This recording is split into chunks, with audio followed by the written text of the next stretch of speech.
Quazi here. Around 2,500 years ago, an entity was born into this universe who had a profound effect on the fate of humanity. He was so gifted that upon the moment of birth, he could actually walk and talk immediately, which was astounding to those who were able to experience this directly. Imagine having the willpower to sit under a tree in deep, silent meditation for 40 days and 40 nights, and at the end, unlocking the secrets to the universe. This person's name was Siddhartha Gautama, or the Buddha, and he's most well known for his teachings on becoming silent. Throughout the years, many of his disciples have tried to distill his teachings into many different sutras, but one of the most mysterious sutras of all that has confused philosophers and scholars for years is known as the Prana Paramita Hridaya Sutra, commonly known as the Heart Sutra. Why? The Heart Sutra is renowned for its deep exploration of a concept called Shunyata. The sutra famously states, "Form is emptiness and emptiness is form." And this paradoxical statement challenges conventional understanding of reality and has been the subject of extensive philosophical debate and interpretation. Also, it negates everything like form, feeling, will, consciousness, and even religious concepts such as the Four Noble Truths and Nirvana, leading to interpretations that it transcends traditional Buddhist teachings. But I believe that there's a deep teaching in this sutra that I have been able to uncover over the last 7 years of my own research. And I found that it actually makes sense of a lot of ancient yogic teachings about reality, form, and emptiness. And over the last 3 years, I've actually started to use a form of this shunyata or emptiness meditation to go beyond consciousness, body and mind, every single day, and has allowed me to step beyond my daily problems and rewire my mind to place my attention on what I actually truly want, which has actually allowed every single goal that I had to manifest. Please understand this. In our modern world today, with social media, the kinds of foods we've been programmed to eat, the news we're exposed to, all of the negative influences around us are geared towards making us more and more unconscious. So in today's video, I'm going to share with you exactly what this meditation is, that once you do correctly and regularly, it's going to allow you to tap into a higher dimension within you, where life just becomes more effortless and filled with ease. Fellow reality creator, I cannot emphasize this enough. It is imperative now more than ever before that you raise your level of consciousness. I'm really excited to be able to share this practice with you. That's completely changed my life. So with that, let's get started. So to begin, I want to start off by reading the Heart Sutra to you, because if you understand 3 distinct parts to this, a lot of this will make a lot of sense to you, but also all of these sutras were meant to not just be intellectualized or just felt, but actually used in daily life. So let's get started with that. Form is emptiness, and the very emptiness is form. Emptiness does not differ from form. Form does not differ from emptiness. Whatever is emptiness, that is form. The same is true of feelings, perceptions, impulses, and consciousness. So this is one of the main parts to this, where the Buddha talks about how form itself is emptiness and this dual nature, the two truths. If we look at traditional teachings, there is always this mention of truth and falsehood. But in this, he's not saying that there is truth and there's falsehood. Both are true, except one is the absolute truth and the other is relative truth. And the main idea that this tries to encapsulate is the idea that form and emptiness are not two distinct things. They're simply two different sides of the same coin. Going even deeper into that, what you'll notice throughout the Heart Sutra is this mention that there is no eye, ear, nose, tongue, body, mind, no form, sounds, smells, taste, touchables, or objects of mind, no sight organ, there is no decay and death, there is no extinction of decay and death, there is no suffering, no origination, no stopping, no path, there is no cognition, no attainment, and no non-attainment. You're noticing this theme of there is no, there is nothing, this is all nothingness. This is all void. And at first it might seem kind of nihilistic, but there's a very, very interesting reason where is this mention of no and nothing. In all ancient teachings, they always knew that the only way to arrive at the truth is by dispelling falsehood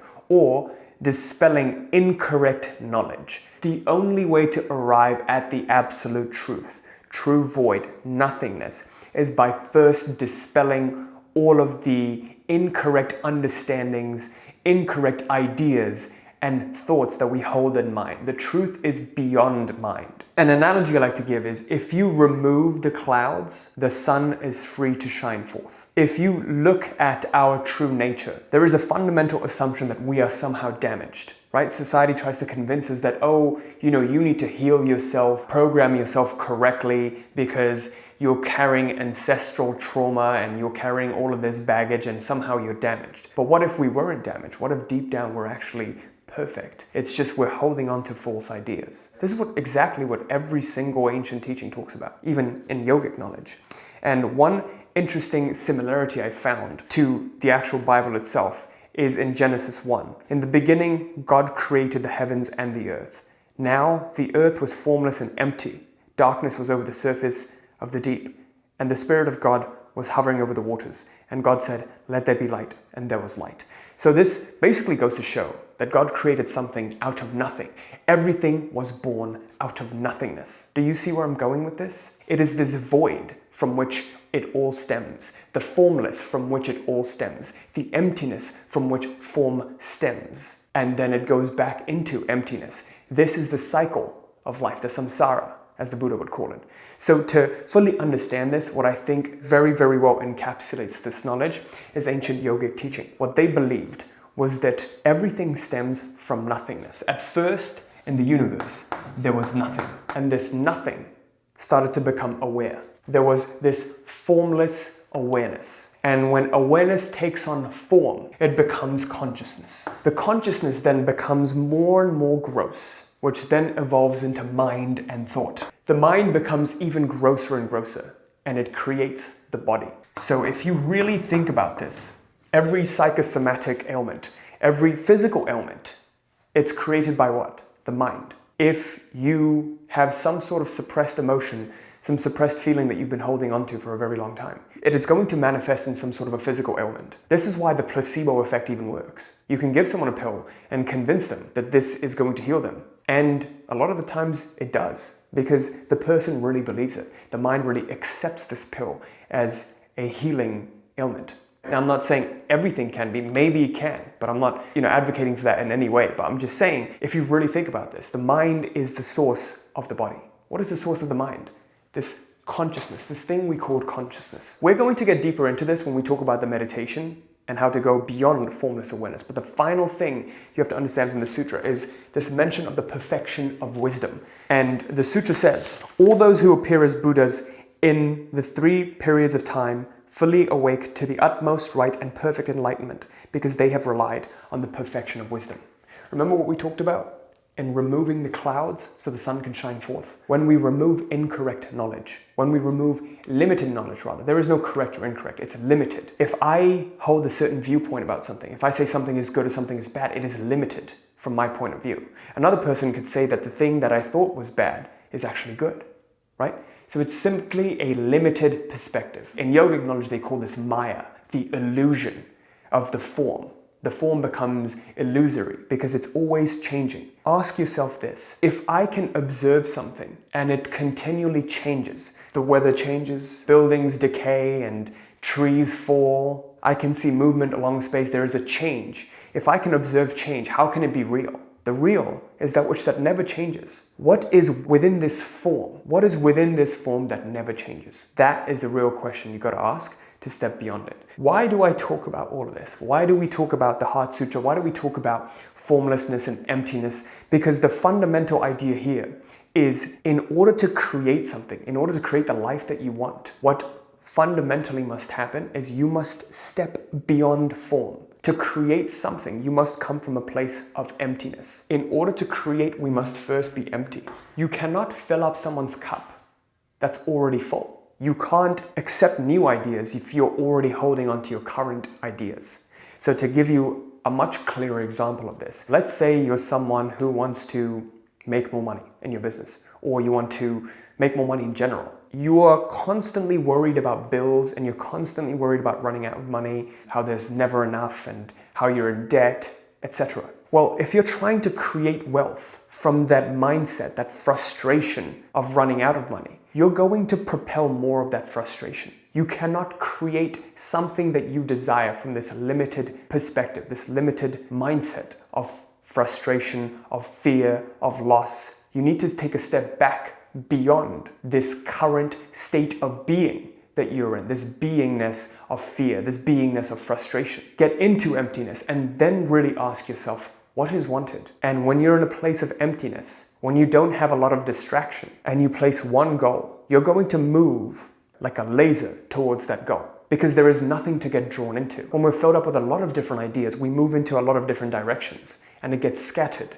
Have you ever seen people who are scatterbrained? They start something, then they do something else, and then they keep changing ideas. It's because they're not empty and still and quiet within. When you cultivate this quality of quietness within, the one or two goals that are very, very worthwhile for you in your life, that will really satisfy you, not only are you going to find them, the pursuit, the achievement of those goals are going to be much, much easier. And that's what I've noticed in my life over the last 7 years. Over the last 3 years, I've started to do this meditation to help me get into quietness, called the self-inquiry meditation. We're going to get into that right now. Let's talk about the goal of this meditation and the 4 steps to actually achieving this state of formless emptiness, so you can step into what you want to create. So there's going to be 4 main steps to this, but the first thing we have to understand is this diagram. What is it that we're trying to accomplish, and how are we going to accomplish it? Well, if you observe this diagram, especially this portion, what you'll notice is that nothingness is beyond the realm. Even awareness is beyond the realm of the dual world. So we can't intellectually understand it. So what needs to happen is we must transcend the intellect. And the only way to do this is through tapping into this quality called awareness. So at first, what's going to happen is you will observe the sensations that you have in your body. When you can observe the sensations in your body, you can say that you are beyond body. If I can observe something, I am not that thing. But if I am deeply unconscious in the feelings that I have in my body, the pain that I feel, the anxiety that I feel, the fear that I feel, it makes me reactive. Every time I feel fear, I reach for the bottle. Every time I feel fear, I escape it in television or junk food eating, or drowning myself in something that's going to make me more and more unconscious. If I keep reverting to those unconscious mechanisms of dealing with my problems, there is going to be more and more unconscious problems that develop later on in life. So the moment I can observe what's happening, instead of immediately reacting to it, I can observe, I can watch what's happening. I am no longer that thing. Do you see how this is working? I'm no longer identified with that thing. That's the first step, identifying the sensations of the body. The next step is identifying the sensations of the mind and watching the mind. The thoughts that arise that lead to those feelings. If you have thoughts of, I don't know how I'm going to pay that bill next month, or I don't know how I'm going to, grow my business next month. Oh, I'm having a lot of crisis in my business, and this thing is happening and that thing is happening that's making me really unconscious. I don't know how I'm going to show up for my team, or I don't know how I'm going to, hit that revenue goal, that target that I set. What if I don't? What if this doesn't work out? What if that doesn't work out? All of these thoughts are being watched. You can even watch those thoughts. So now we're transcending the mind in the same way that we've transcended the body, through the quality of our attention. Attention is the tool here. The next step beyond that is transcending consciousness. How we do that is by observing the observation. You can simply say, there is a watching. And in this way, we are turning the body in on itself. We're turning the mind in on itself. And we're actually turning consciousness in on itself. And this is the negation of body, mind, consciousness. What is left? When there is a watching of the watching itself, the quality that never changes within us. Please think about this. As you grew up, your body changed, the content in your mind changed, the feelings in your body changed, all of those changed. What didn't change? What was there when you were 5 years old that is still there today? What is that quality? It's that observation, that watching, is it not? The witness. The witness within you has always stayed the same. That witness has always been unsullied by whatever's happened in life. There is always this witnessing, this neutral, calm witnessing. That's what we're going to tap into with this self-inquiry meditation. When you negate all of these, what's left is pure awareness. And when the time comes to make the jump, you'll be ready to make the jump into the void, into nothingness. Okay? So let's get right into this meditation right now. And I'm going to outline to you the 4 different steps to it. And I've briefly touched upon them right now. But the first step is to watch the body and mind. You're going to sit down into meditation. You know, you can get a comfortable chair or something and just sit down. It's not very important what you do. It's just simply important what's internally going on, because you can do this at any time, even when you're at work. So you're going to sit down, watch the body and watch the mind, and you're going to set a timer for 15 minutes. Okay, this is what I do, and this is what I've been doing for the last 3 years. Just this meditation alone, I've been meditating for over 10 years. So you begin with watching the body and the mind. The next step is you watch the watching. What does that look like? I can acknowledge the fact that there is an observation right now. Even as I'm making this video, I'm watching this hand move, and there is a watching of these words come out, and there is a watching of the watching itself. This is a very tricky concept to intellectualize. So let's try this together. If you're with me right now, and you take a deep breath, there is a watching of that breath. You simply watched yourself taking this breath. You take another breath, and you watch that too. What is it that's watching the breath? Watch that. So now we're turning consciousness inward to itself. And by doing so, we've negated it. We've dissolved consciousness into its source, which is awareness. Do you feel a sense of peace and calm as you do this? That's exactly what we're going to be doing. You're going to watch the watching. And the third step is you're going to get distracted. It's going to happen. Thoughts are going to pop up and you're going to get distracted. Return back to the watching. At first, you can notice that there is feeling in body, and then you'll notice that there is thought. But when you're watching, you will say, there is watching. And when you go even beyond that, there simply is. So what happens is we get so identified with our problems and our thoughts because that's what's with us all the time. It's at the forefront, right? So if I focus on my hand right now, it's at the forefront and everything else goes to the background. Because the nature of awareness is so subtle, we never notice it. It's kind of like the still background that never changes. Everything is happening in the foreground. What we want to do is take our attention from this foreground and place it in the background. So you see, if I'm looking at my hand right now, and instead of focusing directly on my hand, I focus on the background. What happens to my hand? My hand becomes blurry. My problems become blurry, and they simply arise and pass, and it does not affect me at all. You become unperturbable. Nothing disturbs you. You become quiet. You become still. That is the goal. When you do that, anything you want is attainable. Imagine never getting bothered by anything, by something someone said, by something someone did, by something that happened in your past, and it no longer bothers you because you're beyond it all. The still background becomes our permanent state of being, our true nature, the calmness, the stillness, not this turbulent nature that's changing all the time. We suffer because we're identified with the thing that changes all the time. If you're identified with the thing that changes all the time, is suffering not your natural state? Of course. There's chaos, you're identified with the chaos. What is the stillness? The paper on which the painting is. You identify with the paper and not the changing colors of the painting. And the final step is to simply commit to this and bring this awareness in your daily life as you're doing activity. So that is the step I like to call embodiment. You can simply be doing this right now, right? You can simply observe that there is a watching. So every morning or every night, whatever you pick, you commit to a particular time and you set a timer for 15 minutes or 20 minutes or whatever you want to do. And you commit to this practice. I promise you, your life will never be the same. It is going to change within 40 days as you do this. And as you practice meditation, the goal of this meditation is to become meditative, to do the action in order to be the action. You become the thing itself. And so when you can bring that quality into your daily life, you remember that you are the watching. Amidst all problems and turbulence, there is a watching of this. I am no longer concerned with the problem itself. I simply do what's necessary to deal with the problem as it arises. So what happens in my life now is when there's a crisis, when there's a problem, of course there is fear, there is uncertainty, there is doubt. I'm not identified with it. That's not me. It's simply happening. My attention is on, there is a watching of this happening. You see that? You see the difference? Oh no, I have a problem.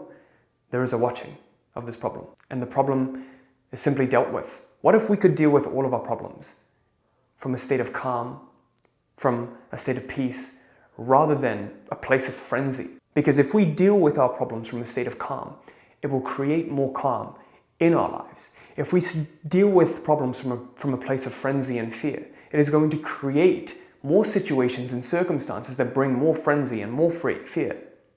This is very crucial for you to understand. Okay, so now we're going to get into the meditation. What I want you to do is find a place to sit down real quiet, and let's get right into it. Okay, so now we're going to get into the meditation. This is going to take maybe 5 minutes, but the main thing I'm going to be doing is guiding you through to accessing that state of pure watching, pure witnessing, pure observation, pure awareness. But I would like for you to do this for 15 minutes every single day to fully get into the practice of it. Okay? So, with that, let's get started. What I want you to do is close your eyes right now. Take a deep breath. And as you exhale, relax. Take another deep breath. And as you exhale, feel yourself relaxed even more. And now, notice the sensations in your body. Feel your feet, your legs, your hips, your stomach, your back, your chest, your shoulders, your upper back, your arms, your forearms, your hands, and your fingers. Feel your neck, your face, the back of your head, and the tip of your skull.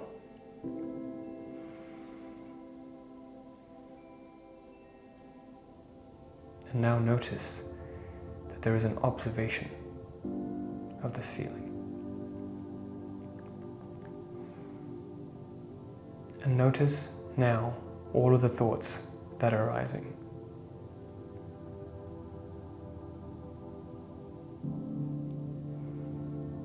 There is a watching of those thoughts too.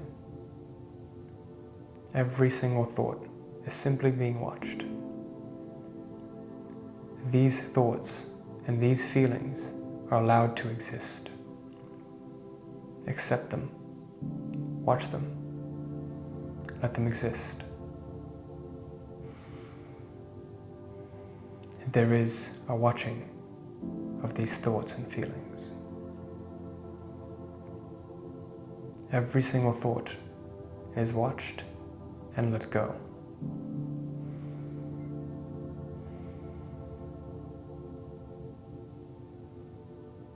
And now realize that there is a watching of this watching itself.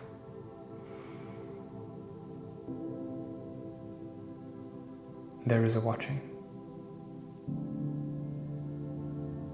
There is. There exists. There is existence. Existence is observing itself. I am. I am not my body. I'm not my mind. I am. I simply am.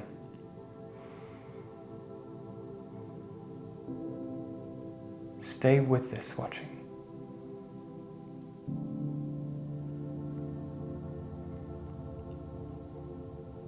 Even as you hear my voice, there is a watching of this hearing. This watching is beyond all senses. This watching is beyond sight. It's beyond taste. It's beyond physical feeling.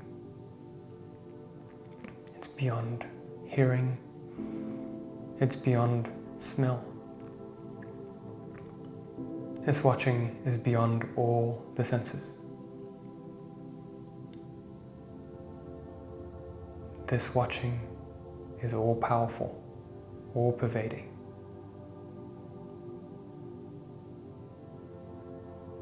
There is. I am.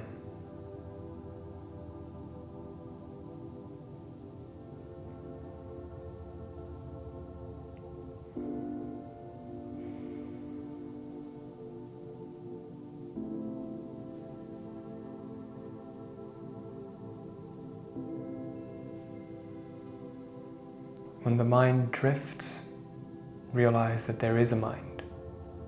It is not me. Let it drift. Allow it to drift. Simply watch. There is drifting.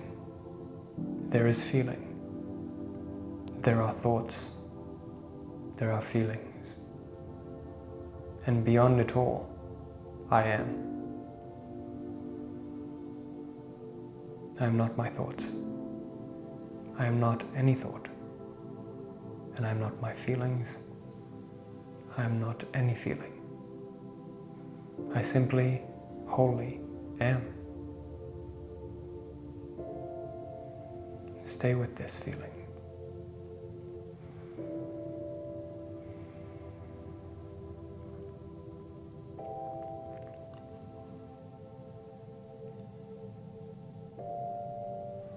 And in 5 seconds, slowly open your eyes.